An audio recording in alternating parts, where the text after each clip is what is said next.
தமிழ்நாட்டுல யாரை வந்து திமுக காப்பாத்துது? அரசாங்கம் யாரை காப்பாத்துது? அரசு யாரை காப்பாத்துது? இந்திய அரசு யாரை காப்பாத்துது? மூணும் இருக்குல்ல. திமுகவுக்கு வந்து சபரீசனை காப்பாற்றணும்னு ஆசையா இருக்கலாம். திமுகவுக்கு வந்து அவங்களுக்கு காசு கொடுக்குற காப்பாற்றணும்னு ஆசையா இருக்கலாம். பட் தமிழ்நாடு அரசுக்கு யாரை காப்பாற்றணும்னு ஆசை? தன்னுடைய போலீஸ் அல்லது நிர்வாகத்துறை இவங்க ஆட்சியில இருந்தா நல்லா இருக்கும்னு நினைப்பாங்க. அவங்க ஒரு கணக்கு வச்சிருப்பாங்கல்ல. இது அப்புறம் ஒட்டுமொத்தமா இந்திய அரசுன்னு ஒண்ணு இருக்கு. அது அதானி, அம்பானி, குரோனி கேபிட்டலிசம்னு இன்னைக்கு நாம சொல்றோம். அவங்கள மட்டும் காப்பாற்றணும்னு நினைக்கல, தன்னையும் காப்பாத்திக்கணும்னு இல்லை நினைக்குது. சுதந்திர இந்திய அரசு அமுல்படுத்தின 2 விஷயம் என்னது நம்ம எல்லாருக்கும் தெரியும். கம்யூனிஸ்ட் கட்சியும் தடை செஞ்சுச்சு, ஆர்எஸ்எஸையும் தடை செஞ்சுச்சு. ஆர்எஸ்எஸ் தடை நமக்கு தெரியும், காந்திய கொலை. கம்யூனிஸ்ட் கட்சியும் தடை செஞ்சாங்க. இந்தியன் ஸ்டேட்னுடைய தன்மை பிஜேபிக்குள்ள எப்படி மாறி இருக்கு? அது பண்பு ரீதியான மாற்றமா, கணக்கு ரீதியான மாற்றமா? பண்பு ரீதியான மாற்றமும் இருக்கு பிஜேபியில, மறுக்க முடியாது. கான்ஸ்டிடியூஷனை வந்து உதாசீனப்படுத்துறது அல்லது சில விஷயங்களை வேணும்னே குதர்க்கமா இன்டர்பிரேட் பண்றது, பண்பு ரீதியான மாற்றமும் இருக்குது. இவ்வளவு ஓப்பனா இஸ்லாமிய எதிர்ப்பு இருந்தது கிடையாது, இஸ்லாமிய வெறுப்பு இருந்தது கிடையாது. சண்டம் போது ஒரு ரயட் சிச்சுவேஷன் வந்துச்சுன்னா ஹிந்துஸ் ஆதரிக்கும் காங்கிரஸ் கவர்மெண்ட். ஆனா இஸ்லாமியர்கள் வெறுப்பை வந்து பரப்புனது கிடையாது. காங்கிரஸ் பண்ணாதது எதுவும் பிஜேபி செய்யலைங்கிறாங்க. பிஜேபி கணக்கு ரீதியா விரிவுபடுத்தி இருக்குது, பண்பு ரீதியா புதிய விஷயங்களை கொண்டாந்து இருக்குது. ஆக்டிவா ஒரு வெறுப்பை வளர்க்குது இல்ல. ஆக்சுவலா இந்த இந்தியன் ஸ்டேட்டோடைய பவர் இந்திய மக்கள் மீது அதுக்கு இருக்கிற பயத்திலிருந்து உருவாருது தான். நம்ம குறைந்தபட்ச போராட்டங்கள் நடத்தும் போதே அவங்களுக்கு பயம் வருதுன்னு பார்த்தோம். ஏன்னா அவங்களுக்கு தெரியும் இதை வந்து எதிர்கொள்வது என்றால் மிகப்பெரிய வன்முறை தேவைப்படும். இந்த மிகப்பெரிய வன்முறையை எப்படி சின்ன வன்முறைகளாக குறைச்சு நம்ம வந்து நடத்திட்டு போவோம்.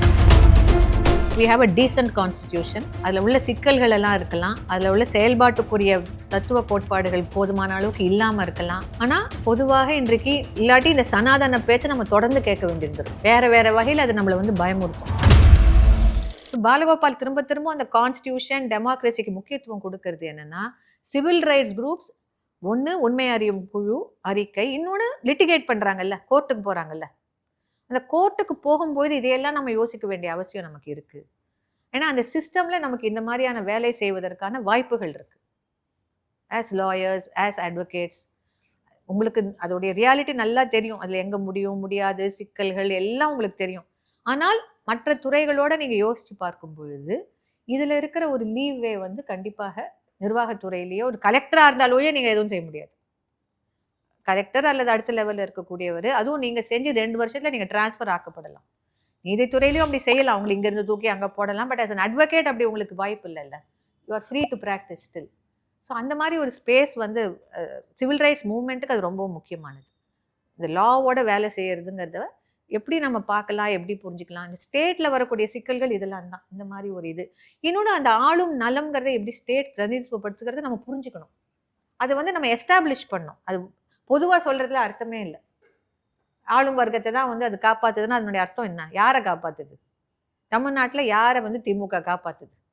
அரசாங்கம் யாரை காப்பாத்துது? அரசு யாரை காப்பாத்துது? இந்திய அரசு யாரை காப்பாத்துது? மூணும் இருக்குல்ல. திமுகவுக்கு வந்து சபரீசனை காப்பாற்றணும்னு ஆசையா இருக்கலாம்.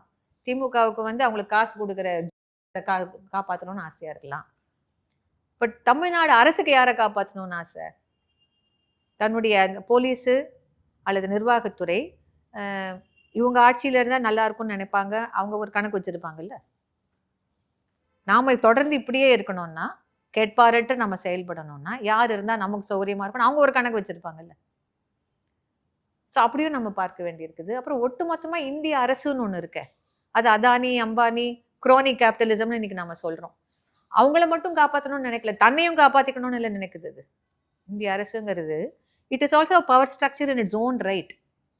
எப்படி police are power structure in their own ரைட்டோ, இந்திய அரசுங்கிறது வந்து முதலாளிகளை காப்பாற்றணும்னு நினைக்கலாம், நிலச்சுவாதாரர்களை காப்பாற்றணும்னு நினைக்கலாம். அதையெல்லாம் கடந்து தன்னைத்தானே காப்பாற்றிக் கொள்ள வேண்டும் என்ற ஒரு கடப்பாடும் அதுக்கு இருக்கு. அந்த அளவில் ஒரு ஸ்ட்ரக்சர் அது. அதில் பாருங்க, அது பாலகோபால் அழகா சொல்லுவார், இந்திய அரசு தான் மிகப்பெரிய இன்வெஸ்டர் இந்தியாவை பொறுத்த வரைக்கும்.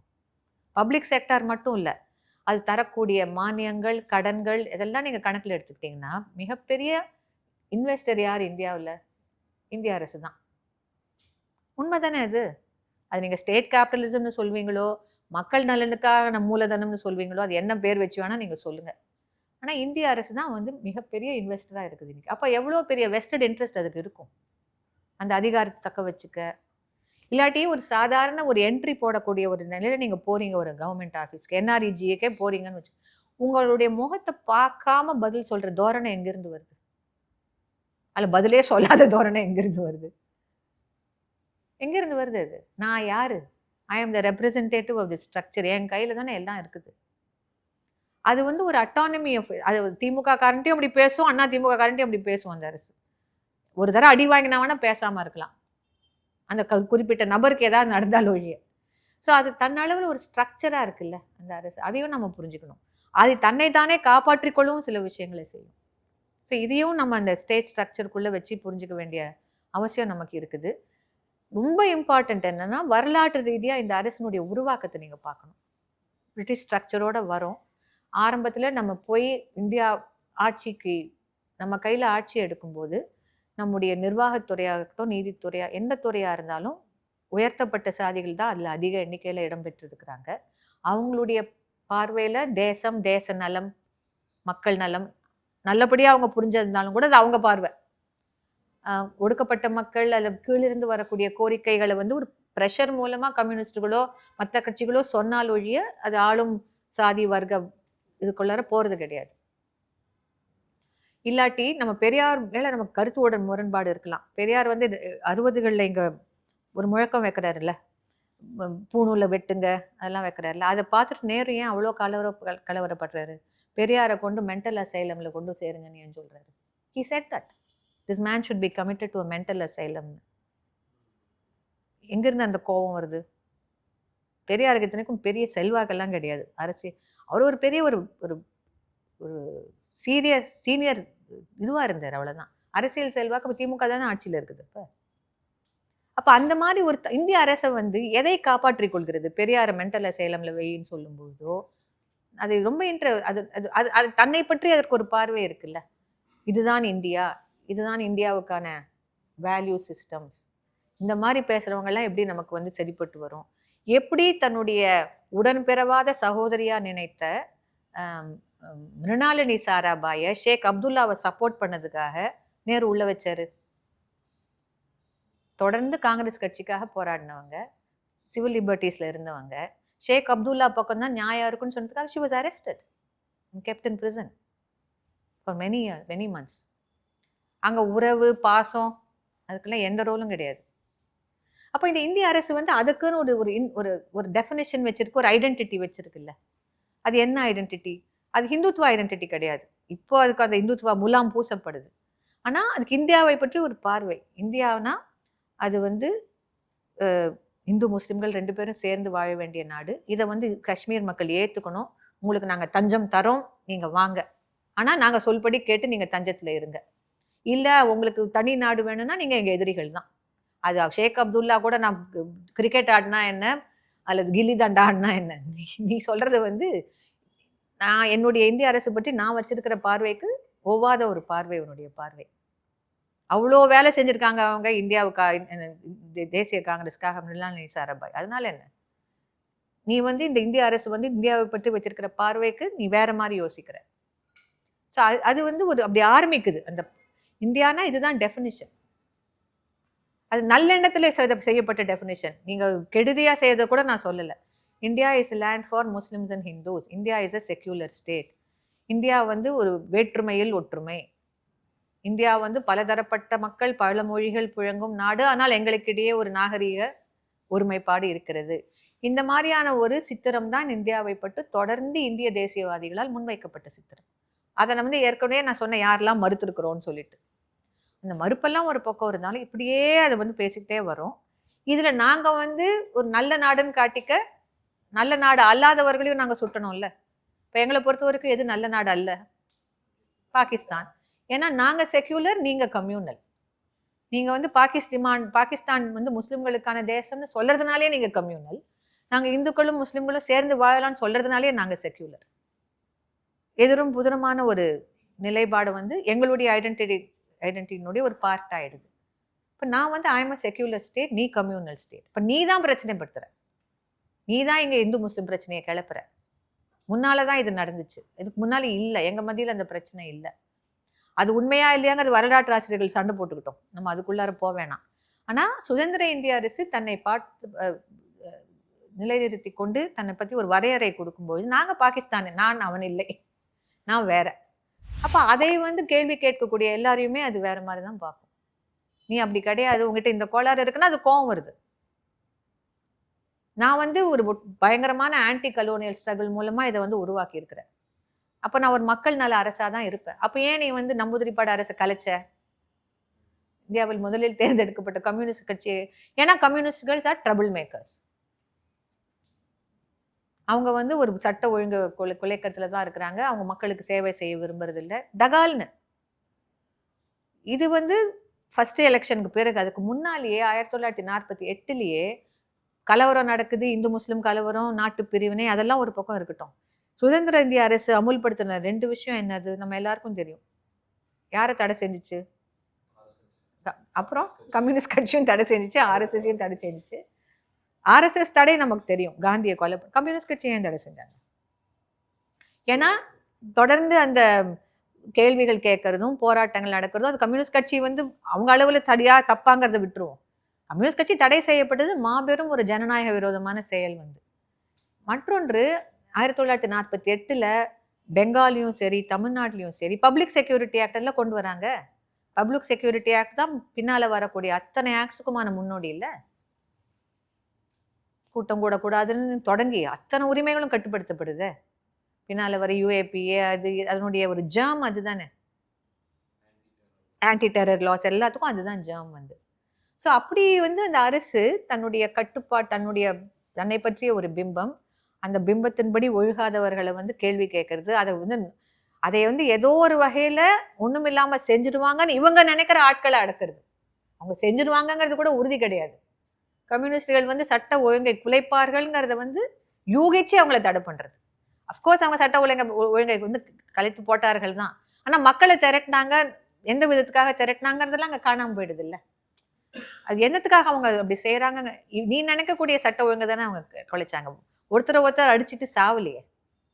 ஸோ அப்படிப்பட்ட ஒரு சுச்சுவேஷன்ல இந்த இந்தியன் ஸ்டேட்டுக்குன்னு ஒரு ஐடென்டிட்டி, அந்த ஐடென்டிட்டியை வந்து பாதுகாக்கணும். அதை எதிர்த்து கேள்வி கேட்டு அவங்களெல்லாம் பனிஷ் பண்ணணும், அவங்களுக்கான உரிமைகளை மறுக்கணும்.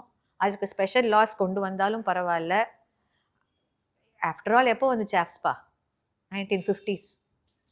சுதந்திரம் வந்து 10 வருஷத்துக்குள்ள ஆப்ஸ்பா வந்துருச்சு. ஆப்ஸ்பாக்கு அப்புறம் எல்லாமே வரக்கூடியது தானே. அதுல இல்லாத சரத்து என்ன இதுல இருக்குது? கூடுதலா இருக்கிறதா சொல்லலாம் இல்லையா? தாடா போட்டா எல்லாத்துலயுமே தாடா அதான். இந்த மாதிரி நீங்க பாத்தீங்கன்னா ஒரு long history of so called anti terror legislation நான் பிஜேபி கவர்மெண்ட் கிட்ட இருந்திருக்கு. அதை நம்ம புரிஞ்சுக்கணும். நீங்க பிஜேபி கவர்மெண்ட் நம்ம சொல்றது இல்லை, இந்தியன் ஸ்டேட் தான் நம்ம சொல்லணும். இந்தியன் ஸ்டேட்டை வந்து யார் எந்த நிலையில வச்சிருந்தாங்க? இந்தியன் ஸ்டேட்னுடைய தன்மை பிஜேபிக்குள்ள எப்படி மாறி இருக்குது? அது பண்பு ரீதியான மாற்றமா, கணக்கு ரீதியான மாற்றமா? ரெண்டுமே கலந்துருக்கு பிஜேபியில. கணக்கு ரீதியான மாற்றம் முன்னால காஷ்மீர்லயும் சத்தீஸ்கர்லயும் இங்கேயும் செஞ்சது இப்ப நாடு முழுக்க செய்யறான். அது கணக்கு ரீதியான மாற்றம். என்னுடைய வடகிழக்கு நண்பர்கள் தான் சொல்லுவாங்க, நாங்க அனுபவிச்சோம்ல அப்படின்னுவாங்க. நாங்க அனுபவிச்சோம்ல, அப்ப ஏதாவது சொன்னீங்களா நீங்களா? அப்ப நாங்களும் அனுபவிக்கிறோம், நீங்களும் அனுபவிங்க. அது ஒண்ணுதான் மாற்றம். ஏன்னா நம்ம இவங்க செய்யாததை செஞ்சுட்டாங்கன்னு சொல்றதெல்லாம் உண்மையே அல்ல. செய்து பார்த்து பழகிய விஷயத்த விரிவுபடுத்தி இருக்கிறார்கள். ஒரு நல்ல திட்டத்தை விரிவுபடுத்துறோமோ இல்லையோ, இதை விரிவுபடுத்தி இருக்கிறாங்க. பண்பு ரீதியான மாற்றமும் இருக்கு பிஜேபியில, மறுக்க முடியாது. கான்ஸ்டிடியூஷனை வந்து உதாசீனப்படுத்துறது அல்லது சில விஷயங்களை வேணும்னே குதர்க்கமா இன்டர்பிரேட் பண்றது, பண்பு ரீதியான மாற்றமும் இருக்குது. ஆனா இதற்கான அடிப்படைகளும் முன்னால கொஞ்சம் இருந்திருக்குது. எமர்ஜென்சில இருந்திருக்குது. பாபர் மசூதி விஷயத்துல காங்கிரஸ் அரசாங்கம் நடந்துகிட்ட விதத்துல இருந்திருக்குது. ஸோ இதற்கான அடிப்படைகள் இருந்தாலுமே இதை ஒட்டுமொத்தமா கையில எடுத்து நீ யாருடா கேட்கன்னு செய்யக்கூடிய அளவுக்கு ஒரு பண்பு ரீதியான மாற்றம் இந்திய ஸ்டேட்ல வந்திருக்குது. இவ்வளவு ஓப்பனா இஸ்லாமிய எதிர்ப்பு இருந்தது கிடையாது, இஸ்லாமிய வெறுப்பு இருந்தது கிடையாது. சண்டம் போது ஒரு ரயட் சிச்சுவேஷன் வந்துச்சுன்னா ஹிந்துஸ் ஆதரிக்கும் காங்கிரஸ் கவர்மெண்ட். ஆனா இஸ்லாமியர்கள் வெறுப்பை வந்து பரப்புனது கிடையாது, ரயட்ஸை தடுத்ததும் கிடையாது. அதையும் நம்ம பார்க்கணும். ஏன்னா இன்னைக்கு ராகுல் காந்தியோடைய குழந்தை முகத்தை வச்சுட்டு காங்கிரஸ் எடை போடக்கூடாது இல்லை. காங்கிரஸ் இஸ்லாமியர்களை கேட்டால் அவங்க சொல்லுவாங்க காங்கிரஸ் ஆட்சி பற்றி நிறையவே சொல்லுவாங்க. வந்து யூபியில் எப்படி இருந்துச்சு, ஆமா ஆன்டி சீக் ரயட்ஸ் எப்படி நடந்துச்சுன்னு. ஐயோ அது உண்மை, அது ரொம்ப பயங்கரமான. காங்கிரஸ் இல்லை, காங்கிரஸ் பண்ணது அது பண்ணியிருக்குன்னு சொல்றேன் நான். காங்கிரஸ் வந்து அடிப்படைகளை கொடுத்துருக்குது, அதை தானே இவங்க வளர்க்குறாங்க. காங்கிரஸ் பண்ணாதது எதுவும் பிஜேபி செய்யலைங்கிறேன் நான். பிஜேபி பண்பு ரீதியா அதை விரிவாக்கி இருக்க, கணக்கு ரீதியா விரிவுபடுத்தி இருக்குது, பண்பு ரீதியா புதிய விஷயங்களை கொண்டாந்து இருக்குது. ஆக்டிவா ஒரு வெறுப்பை வளர்க்குது இல்ல, ஆக்டிவா சனாதன தர்மத்தை பத்தி பேசுது இல்ல, கோட்பாடா வைக்குது. இன்னொன்று அது பகிரங்கமா பேசுது. காங்கிரஸ் அப்படியாரும் பகிரங்கமா எல்லா நேரமும் பேசிருக்க மாட்டாங்க. அதை இன்னொன்று அதை கட்டுப்படுத்துற மாதிரி வேற சக்திகள் இருக்கும் காங்கிரஸ்ல.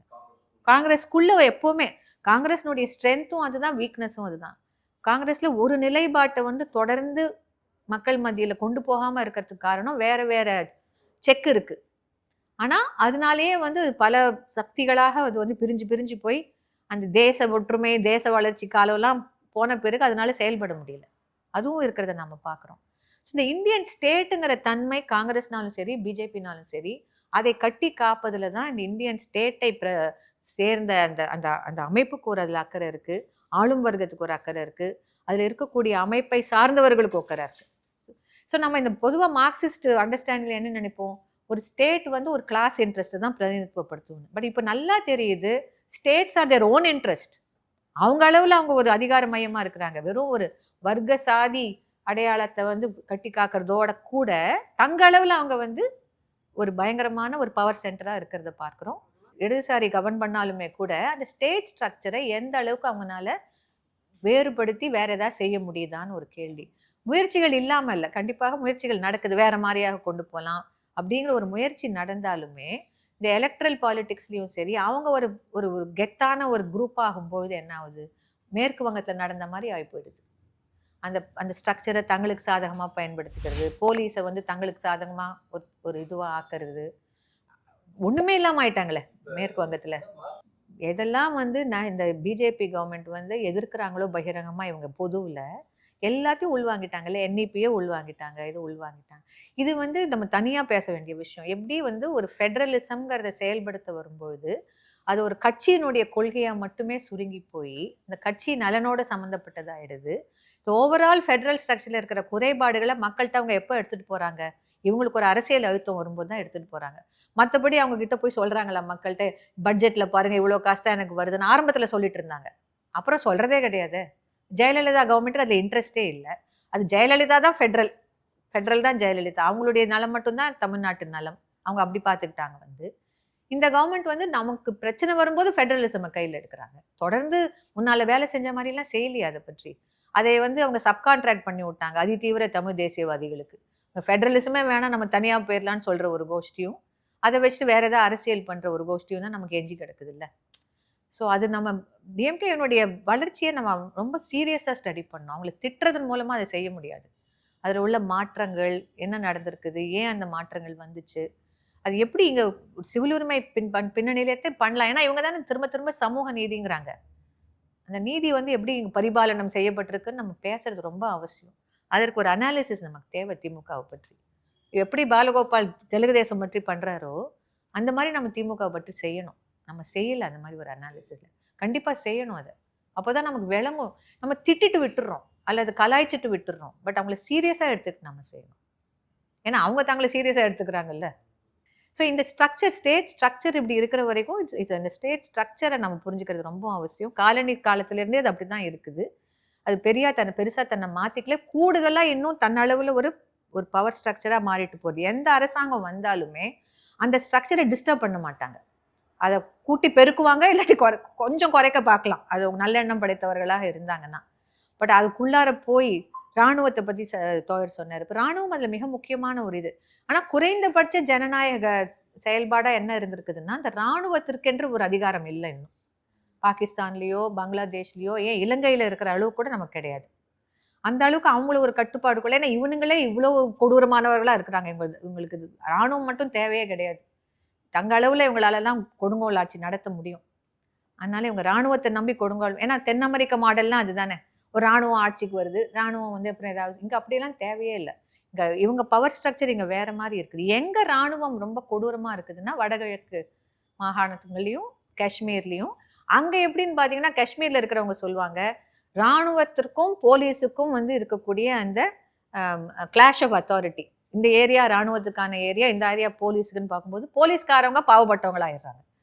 போலீஸ்காரங்க பாவப்பட்டதாக அறியப்படும் ஒரே மாநிலம் காஷ்மீராக தான் இருக்கும்னு நான் நினைக்கிறேன். காஷ்மீரில் கண்டிப்பாக, ஏன்னா உள்ளூர் நிர்வாகம் வேற இல்லை. அப்போ அவங்களாம் காஷ்மீரிஸ் தானே, ராணுவம் காஷ்மீரி இல்லையே. அது ஒரு வேறுபாடு இருக்குல்ல, இனம் மொழி அதெல்லாம் வேறுபாடு இருக்குல்ல. ஸோ அந்த ஸ்ட்ரக்சரையும் நம்ம பார்க்க வேண்டியிருக்குது வந்து. பட் ஜென்ரலாக இந்த ஸ்ட்ரக்சர் எப்படின்னா, police is an independent seat of authority, relatively independent, fully independent சொல்ல முடியாது. நிர்வாகத்துறைங்கிறது தன்னுடைய நலன்களை வந்து எல்லா நேரத்திலையும் பாதுகாத்துக் கொள்வதிலேயே ஏறக்குறைய பல மணி நேரங்களை செலவழிக்குது. அது பயங்கரமா வந்து ஒரு ரீபாப்புலேட் பண்ணியிருக்கிறோம். நிறைய தலித்துகள் இருக்கிறாங்க, ஆதிவாசிகள் இருக்கிறாங்க, அந்த மாவட்டங்களை பொறுத்து ஓபிசிஸ் இருக்கிறாங்க. ஆனா இது எந்த அளவிற்கு மக்கள் தங்கள் குறைகளை சென்று நிவர்த்தி செய்து திரும்பக்கூடிய அமைப்பாக இருக்கிறதுங்கிறத நம்ம கொஞ்சம் ஆராய்ச்சி செஞ்சு பார்க்கலாம். ஏன்னா இப்போ திமுகவின் பாதுகாவலர்கள்லாம் அதெல்லாம் சாத்தியப்பட்டிருக்குன்னு ஆர்கியூ பண்றாங்க. ஒரு பீப்புள் ஸ்டேட்டா மாறிச்சுன்னு நமக்கு தெரியாது. நம்ம ஸ்டடி பண்ணணும் ப்ராப்பரா அதெல்லாம். ஏன்னா பீப்புள் ஸ்டேட்டா நம்ம பண்ணோம்னா, நீங்க சும்மா டைம் எடுத்துக்கோங்க. 68 to 72 தான் திமுக.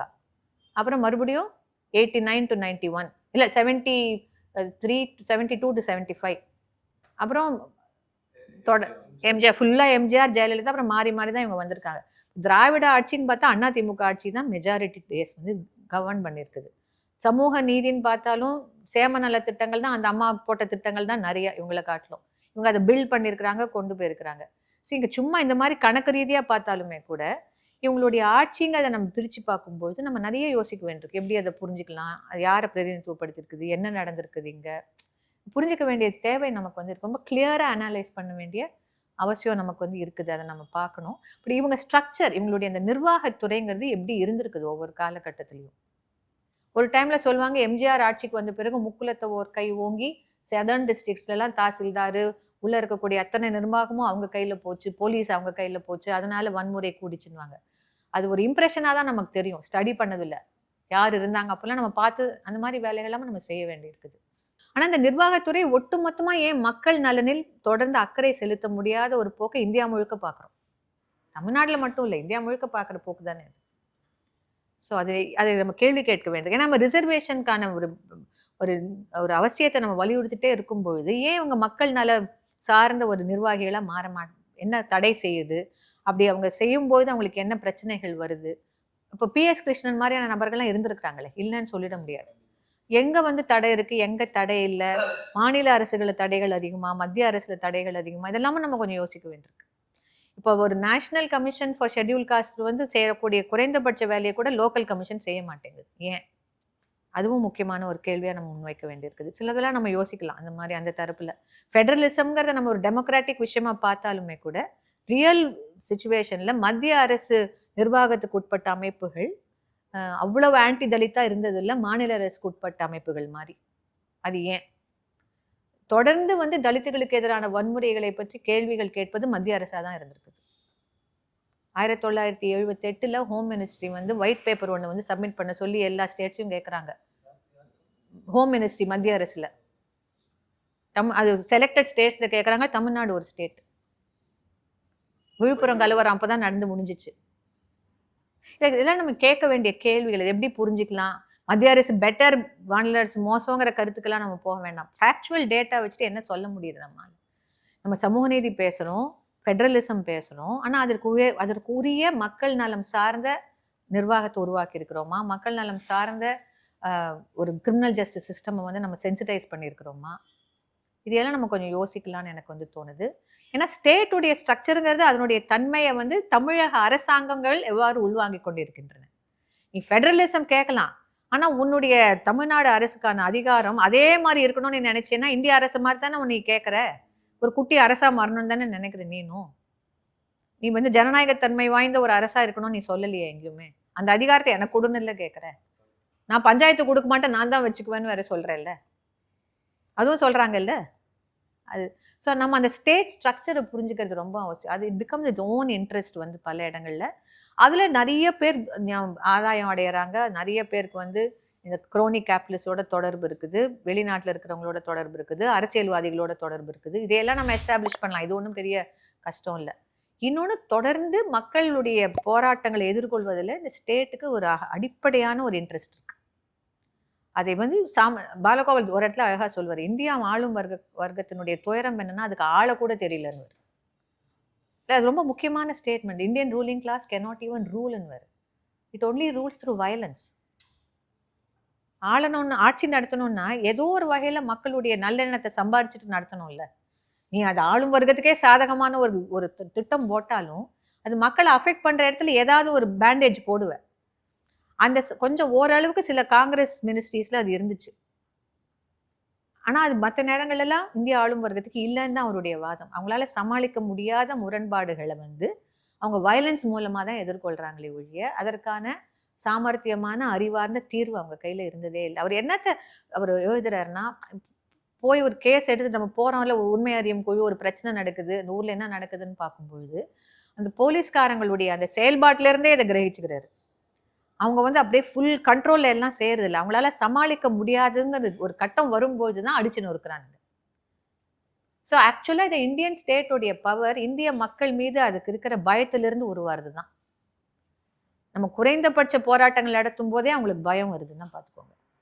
ஏன்னா அவங்களுக்கு தெரியும் இதை வந்து எதிர்கொள்வது என்றால் மிகப்பெரிய வன்முறை தேவைப்படும். அந்த மிகப்பெரிய வன்முறையை எப்படி சின்ன வன்முறைகளாக குறைச்சு குறைச்சு நம்ம வந்து நடத்திட்டு போகலாம். இப்போ பிஜேபியோட ஸ்ட்ராட்டஜியும் அதுதான். காங்கிரஸ் ஆட்சியில் இருக்கும்போது ஒரு குஜராத் கொடுமை நடக்குது. ஆனா இப்போ ஒரு குஜராத் கொடுமை இல்லை. குட்டி குட்டி குட்டி குட்டி குட்டியா நிறைய குஜராத் இருந்தா யார் நோட்டீஸ் பண்ண போறாங்க?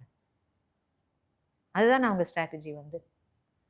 ஸோ எங்க கட்டுப்படுத்துறது, எங்க விட்டு கொடுக்கறது, ஒரு ஸ்டேட் ரெண்டையுமே செய்யும். அந்த பேலன்ஸ் எப்படிங்கிறது தான் நம்ம பார்க்கணும். பட் இங்க அடிப்படையில எந்த அரசும் ஆட்சிக்கு வரக்கூடிய அரசோ, அது நீங்க கேட்டீங்க வேற மாதிரி இருக்க வாய்ப்பு இருக்கான்னு சொல்லிட்டு, இந்த ஸ்ட்ரக்சருக்குள்ள தான் ஆட்சி செய்வாங்க. இதுல கொஞ்சம் கைண்டா இருக்கலாம், கொஞ்சம் இதுவா இருக்கலாம், அவ்வளவுதான். நமக்கு உலகளாவிய மாடல்ஸும் நம்ம அதுதான் பார்க்குறோம். முற்றிலும் வேறுபட்ட மாடல்களை யாருனாலையுமே உருவாக்க முடியல. சோவியத் யூனியன்ல கூட ஏற்கனவே இருந்த அந்த நிர்வாகம்ங்கிறத வந்து ஏறக்குறைய அப்படியே வச்சுக்கிட்டு தான் சில விஷயங்களை செய்ய வேண்டியிருந்தது. ஒட்டுமொத்தமா அடிச்சு போட்டுட்டு செய்யறது ஆரம்பத்திலேருந்து தொடச்சி எடுத்துலாம் யாருனாலையும் செய்ய முடியல வந்து. இது வரலாறு நமக்கு விட்டிருக்கிற சுமை. ஆனா பாலகோபால் அங்கதான் சொல்றாரு, வரலாறு அப்படியே நெகட்டிவா மட்டும் பார்க்குறீங்க. வரலாறு உங்களுக்கு பாசிட்டிவா எவ்வளவோ விஷயங்களை விட்டு கொடுத்துட்டு போயிருக்குது. ஜனநாயக விழுமியங்களை நீங்க ஏன் கடந்து செல்ல வேண்டியதா பார்க்குறீங்க? இடதுசாரிகளை நோக்கி சொல்லும்பொழுது. அதை உங்களுக்கான ஒரு லெஜிட்டிமேட்டான ஒரு இன்ஹெரிட்டன்ஸா நீங்க ஏன் எடுத்துக்கூடாது? அதை ஏன் வந்து ஒரு பூர்ஜ்வாங்கிற ஒரு வார்த்தையினால அதை குறைவா மதிப்பிடுறீங்க? ஸோ அப்படி நம்ம எடுக்கலாம். இப்போ நமக்குள்ள சிக்கலே இதுதான். இந்த மாதிரி ஒரு ஸ்ட்ரக்சர் வச்சிருக்கிறோம். இதுல போய் நம்ம நியாயம் கேட்குறோம். ஒண்ணு நம்ம முட்டாள்களா இருக்கணும். இல்லது வந்து பயங்கரமான ஏதோ ஒரு மாயையில மாட்டிட்டு திரியறவங்களா இருக்கணும். நம்ம 2மே கிடையாது. முட்டாள்களும் இல்ல. நம்ம அப்படியே வந்து அரசியல் சட்டப்படி தான் நாடு இருக்கணும்னு நம்ம நினைக்கிறவங்களும் கிடையாது. நமக்கு தெரியும் அப்படி இல்லன்னு சொல்லிட்டு. அப்ப நம்ம வந்து செய்யக்கூடிய வேலைய வந்து நம்ம ஏன் செய்யறோம்? இதுதான் பாலகோபால் கேட்கிற கேள்வி. நம்ம ஏன் ஜனநாயகத்தை நம்பணும்? நம்ம ஏன் கான்ஸ்டிடியூஷனை முக்கியமா பார்க்குறோம்? நம்ம ஏன் வந்து தொடர்ந்து மத்தவங்கள்ட்ட பேசணும்னு நினைக்கிறோம், விளக்கணும்னு நினைக்கிறோம், வாதிடணும்னு நினைக்கிறோம்? ஸோ அவரை பொறுத்த வரைக்கும் இது எல்லாமே நம்ம தொடர்ந்து செய்ததனால் தான் இப்போ நம்ம கையில இருக்கக்கூடிய சில உரிமைகளே சாத்தியப்பட்டிருக்கு. இதையும் நம்ம செய்யாம விட்டோம்னா எந்த உரிமையுமே கைகூடி வராது. அது ரொம்ப முக்கியமான ஒரு விஷயமா அவர் சொல்றாரு. நம்முடைய செயல்பாடுகளின் மூலமாகத்தான் உரிமைகள் நிலைநிறுத்தப்படுகின்றன. அந்த உரிமைகளுக்கான உத்தரவாதம் தான் சட்டங்கள். அந்த சட்டங்களை இயக்குற விஷயம் தான் கான்ஸ்டிடியூஷன். அப்போ இந்த எல்லா விஷயத்தையும் நம்ம சீரியஸா எடுத்துட்டு தான் செயல்படணும். இதை சும்மா நம்ம ஏதோ ஒரு அரசியல் ஆதாயத்துக்காக நம்ம வந்து அதை செய்ய முடியாது. நல்ல அரசியலா இருந்தாலுமே கூட. இதன் அளவுல இது எல்லாமே முக்கியம். இப்போ உங்க ஊர்ல ஒரு கேஸ் எடுத்தா, அது நாளைக்கு இந்த கட்சிக்கு சார்பு, அந்த கட்சிக்கு சார்புங்கிறத காட்டிலும், தலித்துகளுக்கு மனை கொடுக்கறது ஒரு முக்கியமான ஒரு ஜனநாயக முற்போக்கான செயல். அந்த அடிப்படையில் தான் நம்ம எடுக்கிறோம் அந்த வழக்க. அந்த மாதிரி நம்ம யோசிச்சு செயல்பட வேண்டியிருக்குது. நம்ம அப்படி செயல்பட்டதனால தான் நமக்கு வந்து ஃபண்டமெண்டல் ரைட்ஸே இருக்குங்கிறார் அவர். அம்பேத்கர் அவர் வந்து அவருடைய மூளையிலேருந்து உருவாகின விஷயம் மட்டுமல்ல. அவர் திரும்ப திரும்ப சொல்ல தலித்துகளுடைய எழுச்சியோட சம்பந்தப்பட்டது. தலித்துகள் போராடுகிறார்கள். அவங்களுக்கு இதெல்லாம் வந்து போராடி கிடைத்த விஷயங்கள். அந்த போராட்டத்தின் அடிப்படையில தான் நம்ம ஃபண்டமெண்டல் ரைட்ஸ் கேட்கிறோம். அதே மாதிரி வந்து காலனித்துவ அரசாட்சிக்கு எதிராக மக்கள் நடத்திய போராட்டங்களின் அடிப்படையில் தான் அனைத்து ஜனநாயக போக்குகளையும் வலுப்படுத்தும். அப்படிதான் நம்ம பார்க்க முடியும்.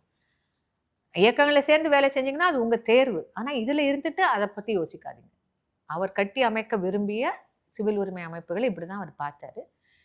இன்றைய சூழல்ல அது ரொம்ப முக்கியமான பாடமா எனக்கு தோணுது. இன்னைக்கு நீங்க சொன்ன மாதிரி ஒரு போராட்ட களம்ங்கிறது குறுகிட்டே வருது. அரசியல் கட்சிகள் வந்து இன்னைக்கு நம்ப தகுந்த கட்சின்னு ஏதாவது இருக்கா சொல்லுங்க. மக்கள் இயக்கங்கள் வந்து பயங்கரமா நசுக்கப்படுது, சுட்டு கொல்லப்படுது. அப்போ நமக்கு இருக்கிற ஸ்பேஸ் இந்த காலைல தோழர் கேட்டார் கான்ஸ்டியூஷனை நம்ம ஏன் கவனமா பார்க்க வேண்டியிருக்குது, புரிஞ்சுக்க வேண்டியிருக்குதுன்னு. ஆனால் கான்ஸ்டியூஷனை செயல்படுத்துறதுல தான் நம்ம புரிதல் இருக்க முடியும். கான்ஸ்டியூஷனை புரிஞ்சுக்கிட்டு என்ன செய்யலாம் இந்த கோர்ட்ஸில், அல்லது ஒரு கருத்து ரீதியாக என்ன செய்யலாம், எதை கொண்டு போகலாம். ஸோ நம்ம அப்படி அந்த சிவில் ரைட்ஸ் பெர்ஸ்பெக்டிவ்ங்கிறது அதுதான். நம்ம அப்படி யோசிக்கலாம் வந்து. ஸோ இது வந்து ஒரு பிளைண்ட் ஃபெய்த் எல்லாம் கிடையாது கான்ஸ்டியூஷனில். ஆனால் அந்த கான்ஸ்டியூஷன் அதோட கிரிட்டிசிசமும் ஒன்று சொல்வார் பாலகோபால். கான்ஸ்டியூஷன் வந்து நிறைய விஷயங்கள் நமக்கு உத்தரவாதம் செஞ்சாலும் இந்த ஒவ்வொரு விஷயத்தையும் ரியலைஸ் பண்ணுவதற்கான இன்ஸ்ட்ருமெண்ட்ஸ் நம்ம கான்ஸ்டியூஷனில் ஸ்பெல் அவுட் பண்ணப்படலை. எப்படி இதை அடைய போகிறோங்கிறது வந்து ஒரு கான்ஸ்டியூஷன் விளக்கலை. அம்பேத்கருடைய ஸ்டேட்ஸ் அண்ட் மைனாரிட்டிஸ் அதை விளக்குது. அதனால தான் அவர் அதை சொல்கிறாரு. அம்பேத்கர் வந்து சொல்கிறாரு தலித்துகளுக்கு வந்து வாழ்வாதாரம் தேவைன்னு சொல்லும்போது தெளிவாக சொல்கிறாரு, வாழ்வாதாரம் தேவைன்னு நீ என்ன பண்ணணும், அதை நீ வந்து ஃபண்டமெண்டல் ரைட்ஸில் கொண்டு வா. வாழ்வாதாரம் தேவைன்னா நீ இதெல்லாம் செய்யணும். நீ கூட்டு பண்ணை அமைச்சு கொடுக்கணும், தலித்துகள் தனியாக வாழ்வதற்கான இடம் கொடுக்கணும் அப்படிலாம் சொல்கிறாரு. செப்பரேட் செட்டில்மெண்ட் சொல்கிறாரு, எல்லாத்துக்கும் வீட்டு மனம் கொடுக்கணும் சொல்கிறாருல்ல. அது இன்ஸ்ட்ருமெண்ட்ஸ் ஆஃப் கவர்னன்ஸ். வந்து நீ வெறும் தலித்துகளுக்கு வந்து ஒரு வாழ்வாதாரம் வேணும்னு சொன்னால் அது ஓகே. பட் அந்த இன்ஸ்ட்ருமெண்ட்ஸை வந்து போதுமான அளவுக்கு நம்முடைய கான்ஸ்டிடியூஷனில் ஸ்பெல் அவுட் பண்ணப்படலைன்னு ஒரு முக்கியமான ஒரு விமர்சனத்தை வைப்பார். இன்ஸ்ட்ருமெண்ட்ஸ் ஆஃப் ரியலைசேஷன் வந்து இல்லை. அது அம்பேத்கருக்கு வந்து தெரியும், ஒரு கட்டத்துக்கு மேலே அவர்னாலையும் எதுவும் செய்ய முடியறதில்ல. ஆஸ் ஐ செட், திரும்ப திரும்ப கான்ஸ்டியூஷனுக்கு வந்து அவருடைய ஸ்டாம்ப் அதில் இருந்தாலும் அவருடைய கை மட்டும் அதில் இல்லை. பலதரப்பட்ட மக்கள், அவர் நல்ல விஷயமும் கூட, பெரிய டெமோக்ராட்டிக் எக்ஸசைஸ் அது, ஒருத்தரோட ஒருத்தர் பேசி முடிவு பண்ணது. ஆனால் at the end of the day ஆளுங்கட்சி சொல்கிறது தான் எல்லாரும் கேட்க முடியும். ஏன்னா அவங்க தான் ஏற்கனவே மெஜாரிட்டி அப்போ இருந்த லெஜிஸ்லேச்சரில். காங்கிரஸுடைய கண்ட்ரோலில் தான் அது இருந்துச்சு. ஆனால் அம்பேத்கர் வாழ்நாள் பூரா காங்கிரஸ் எதிரி, திடீர்னு போய் உள்ளே இழுக்கப்படுறாரு, சட்டமன்றே மன்றே ஆக்கப்படுறாரு. அவர் எப்படி அவங்க நம்புவாங்க? அதான் அது அவருக்கு நல்லாவே தெரியும் என்ன ரோலு, என்ன இடம் கொடுக்கப்பட்டுச்சுன்னு. ஆனால் in spite of all that we have a decent constitution. அதில் உள்ள சிக்கல்கள் எல்லாம் இருக்கலாம், அதில் உள்ள செயல்பாட்டுக்குரிய தத்துவ கோட்பாடுகள் போதுமான அளவுக்கு இல்லாமல் இருக்கலாம். ஆனால் பொதுவாக இன்றைக்கு இல்லாட்டி இந்த சனாதன பேச்சை நம்ம தொடர்ந்து கேட்க வேண்டியிருந்திருக்கும். வேற வேற வகையில் அது நம்மளை வந்து பயமுறுத்தும். பெரியார் தான், குருசாமி தான் அழகாக சொல்லுவார் வந்து, அது எப்படியெல்லாம் அந்த சனாதன பேச்சு வந்து நம்மளை பயமுறுத்தும் அப்படின்னு ரொம்ப அழகாக சொல்லுவார். சைவமாக வந்து கெஞ்சும், வைணவமாக வந்து கொஞ்சம், அப்புறம் அது வந்து மனதில் இரக்கத்தை வரவழைத்து கொண்டு கம்யூனிஸ்ட் ஏகலைவனின் பெருவிரலை தானமாக கேட்கும். எவ்வளோ ஷார்ப்பான ஒரு அப்சர்வேஷன் பாருங்க. கம்யூனிஸ்ட் ஏகலைவனின் பெருவிரலை தானமாக கேட்கும். அலையன்ஸ் பாலிட்டிக்ஸ் அப்பவே. ஸோ சனாதனம் அப்படியெல்லாம் செயல்படக்கூடிய ஒரு நாட்டில் ஒரு மாற்று கருத்து நம்மெல்லாம் பேசக்கூடிய ஒரு விஷயத்தை கொடுத்துட்டு போயிருக்குது இல்லை அது நமக்கு. நம்ம எந்த சனாதனத்துலேருந்து எதை எடுக்க முடியும்? பக்தி இயக்க காலகட்டம் இல்லையே இது. கடவுளும் இல்லை, கடவுள் நம்பிக்கையும் நம்மகிட்ட இல்லாத போது நம்ம என்னத்தை போய் சொல்கிறது? கடவுள் முன் எல்லாரும் சமம்னு நம்ம சொல்லிட்டு இருக்க முடியாதுல்ல. ஸோ நாம் வந்து இந்த ஹிஸ்ட்ரி நமக்கு ரொம்ப முக்கியம். இந்த ஸ்டேட், உங்கள் கேள்வி கொஞ்சம் பதில் சொன்னதான் நான் நினைக்கிறேன். இந்த ஸ்டேட்டோடு தான் நம்ம இருக்கிறோம். இதுதான் நமக்கு கொடுக்கப்பட்ட வரலாற்று. இது நம்ம நினைச்சாலும் மாற்றி அமைக்க முடியாது. It's what it is. இதை ஜனநாயகப்படுத்த முடியுமா? அன்றாட வாழ்க்கையில் அதை மக்களுக்காக செயல்படுத்த முடியுமா? தொலைநோக்கு பார்வையோடு செயல்பட்டால் இந்த ஸ்டேட்டை கேப்சர் பண்ணுறது மட்டும் நமக்கு வேலையாக இருக்க முடியும். இந்த ஸ்டேட் ஸ்ட்ரக்சரை மாற்றணும். இதை கேப்சர் பண்ணி என்ன பண்ண போகிறோம்? அப்படியே தான் இருக்கும் அது. அது வேறு மாதிரியான மோட்ஸ் ஆஃப் ரூலை பற்றி யோசிக்க முடியுமா? அதில் இந்திய சோஷலிஸ்டுகள் கொஞ்சம் வேறு மாதிரி யோசிச்சாங்க. லோஹியா மற்றவங்கள்லாம் இப்படி ஒரு சென்ட்ரலைஸ் சிஸ்டம் இருக்கக்கூடாது. அதுக்காக காந்தி சொல்லக்கூடிய கிராம ஆட்சிக்கெல்லாம் அவங்க போகலை. ஆனால் வேறு விதமான ஒரு ஸ்ட்ரக்சர் இருந்தால்தான் முடியும். இந்த ஸ்ட்ரக்சருக்குள்ளே ஒரு கட்டத்துக்கு மேலே நியாயமே கிடைக்காது எல்லாருக்கும் அப்படிங்கிற மாதிரி அவங்க சொன்னாங்க. ஸோ நம்ம இந்த சிவில் லிபர்ட்டிஸ் மூமெண்ட்டில் இருக்கிறவங்களுக்கு இதெல்லாம் தெரிஞ்சுக்கிறது நல்லது. ரொம்ப ஒரு சட்டத்தோட வேலை செய்கிறவங்களுக்கு. ஏன்னா நீங்கள் ஃப்ரேம் பண்ணுற ஆர்கியூமெண்ட்ஸ் அதை ஷேப் பண்ணும், நீங்கள் ப்ரிப்பேர் பண்ணுற இதை அதை ஷேப் பண்ணும், உங்கள் மேற்கோள்கள் அதை தீர்மானிக்கும்.